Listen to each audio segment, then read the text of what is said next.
If you want to change the world, start off by making your bed. If you make your bed every morning, you will have accomplished the first task of the day. It will give you a small sense of pride, and it will encourage you to do another task, and another, and another. And by the end of the day, that one task completed will have turned into many tasks completed. Making your bed will also reinforce the fact that the little things in life matter.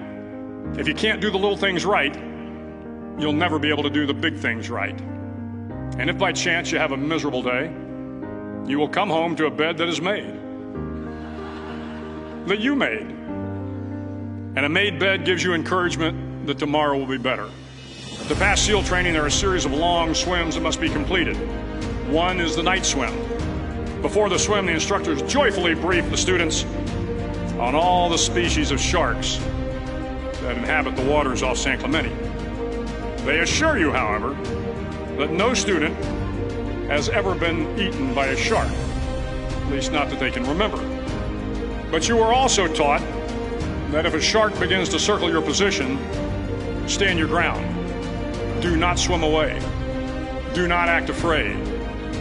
And if the shark, hungry for a midnight snack, darts towards you, then summons up all your strength and punch him in the snout, and he will turn and swim away.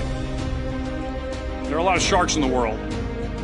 If you hope to complete the swim, you will have to deal with them.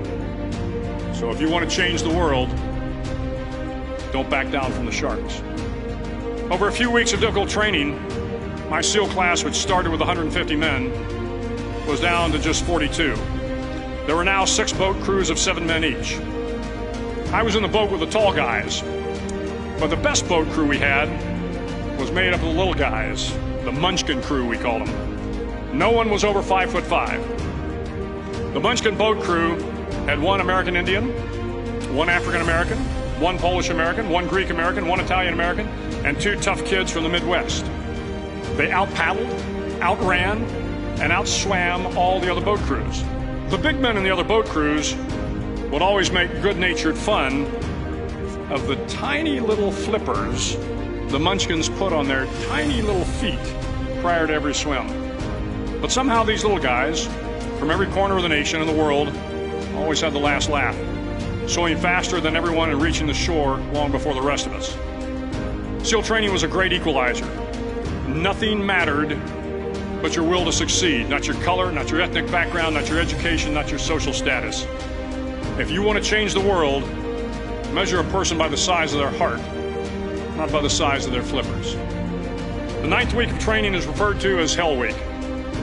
It is 6 days of no sleep, constant physical and mental harassment, and 1 special day at the Mud Flats. The Mud Flats are an area between San Diego and Tijuana where the water runs off and creates the Tijuana Sloughs, a swampy patch of terrain where the mud will engulf you. It is on Wednesday of Hell Week that you paddle down to the Mud Flats and spend the next 15 hours trying to survive this freezing cold, the howling wind, and the incessant pressure to quit from the instructors. As the sun began to set that Wednesday evening, my training class, having committed some egregious infraction of the rules, was ordered into the mud. The mud consumed each man till there was nothing visible but our heads. The instructors told us we could leave the mud if only 5 men would quit. Only 5 men, just 5 men, and we could get out of the oppressive cold. Looking around the mud flat, it was apparent that some students were about to give up. It was still over 8 hours till the sun came up. 8 more hours of bone-chilling cold. The chattering teeth and the shivering moans of the trainees were so loud, it was hard to hear anything. And then, one voice began to echo through the night. One voice raised in song. The song was terribly out of tune, but sung with great enthusiasm. One voice became 2, and 2 became 3, and before long, everyone in the class was singing. The instructors threatened us with more time in the mud if we kept up the singing, but the singing persisted. And somehow the mud seemed a little warmer, and the wind a little tamer, and the dawn not so far away.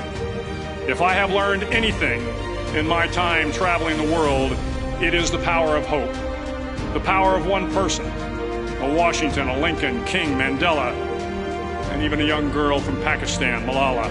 One person can change the world by giving people hope. So if you want to change the world, start each day with a task completed. Find someone to help you through life. Respect everyone. Know that life is not fair and that you will fail often. But if you take some risks, step up when the times are the toughest, face down the bullies, lift up the downtrodden, and never, ever give up. If you do these things, the next generation and the generations that follow will live in a world far better than the one we have today. And what started here will indeed have changed the world for the better.